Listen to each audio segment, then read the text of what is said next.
हमारा मदरसा भी काम है, मैडम को भी लेके जाना पड़ता है, दूसरे आदमियों को भी ले जाना पड़ता है, ऐसा भी है, चाय गावा भी करना पड़ता है, गाड़ी भी धोना पड़ता है, यही सब करना पड़ता है। Hi everyone, welcome to back another video. आज एक भाई से मुलाकात करवाएंगे आप लोगों से। ये भाई लखनऊ से आया है हाउस ड्राइवर का काम के लिए सऊदी अरब में। 3 महीना हुआ है आया है, तो इनसे पूछते हैं यहाँ पे इनको आने के बाद कैसा लग रहा है, काम अच्छा लग रहा है या नहीं, यहाँ पे सैलरी कितना मिलता है, कितना पैसा खर्चा हुआ है इनका आने में सऊदी अरब में। तो चलते हैं भाई से बात करते हैं। ये भाई इंडिया से आया है नया। सबसे पहले भाई अपना नाम बताइए, आपका नाम क्या है? हमारा मोहम्मद सुफियान है। भाई साहब का नाम मोहम्मद सुफियान। आप कहाँ से आए हो? हम लखनऊ से हैं। अब लखनऊ से आए हो, कितना महीना हुआ है आने में? अभी हमको 3 महीना हुआ है। यहाँ पे कैसे आए, एजेंट से आया हो या कोई दोस्त वगैरह आपको वीजा दिया है? नहीं, एजेंट से आए हैं।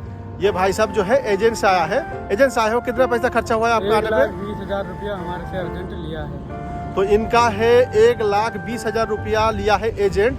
तो अगर आप लोग भी इंडिया, बांग्लादेश, पाकिस्तान किसी भी मुल्क से सऊदी अरब में हाउस ड्राइवर का काम के लिए आते हो, एजेंट जो लोग है, एजेंट लोग पैसा ज़्यादा लेता है। अगर किसी यार दोस्त से वीज़ा लेते हो तो आपका जो है पैसा कम खर्चा होता है। इंडिया से आने पे अगर कोई यार दोस्त वीज़ा देता है तो आपको 50-60 हज़ार रुपया खर्चा होगा।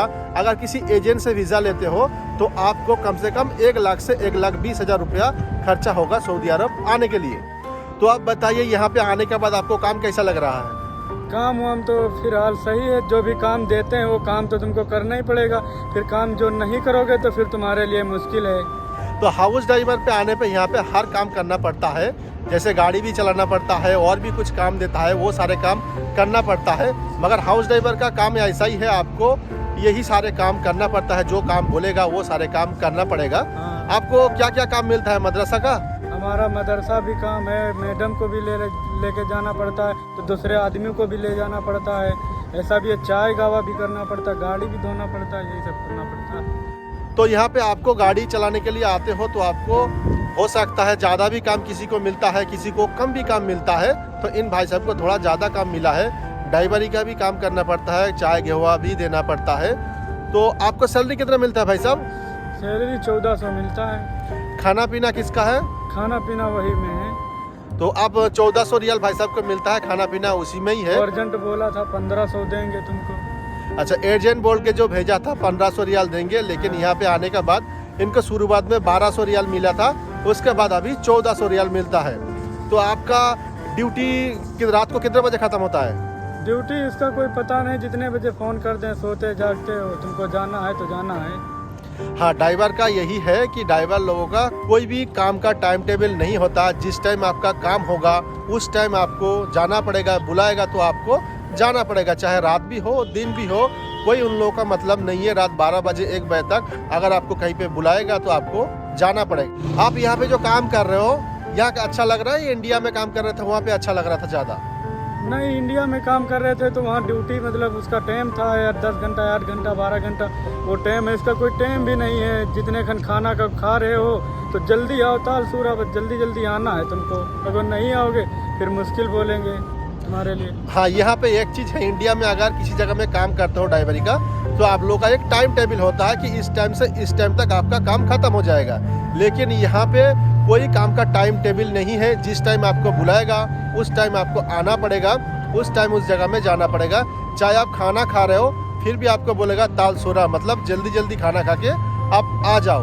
तो यहाँ पे जो भी भाई आना चाहते हो इंडिया, बांग्लादेश, पाकिस्तान, नेपाल, किसी भी देश से सऊदी अरब में या किसी भी गल्फ कंट्री में ड्राइवर का काम के लिए, तो आप लोगों को ये सारे काम करना पड़ेगा।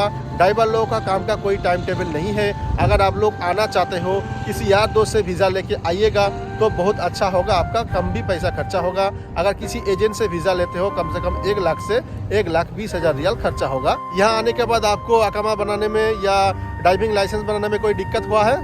नहीं, दिक्कत तो कोई नहीं हुआ है। वो इकामा जब आए थे 2-3 महीना पूरे होने वाले थे तो इकामा भी बना दिया था। फिर उसके बाद में लेसन भी मैंने कहा लेसन हमारा बनवा दो, गाड़ी वाड़ी कहीं पकड़ेगी या क्या, फिर मुश्किल हो जाएगी।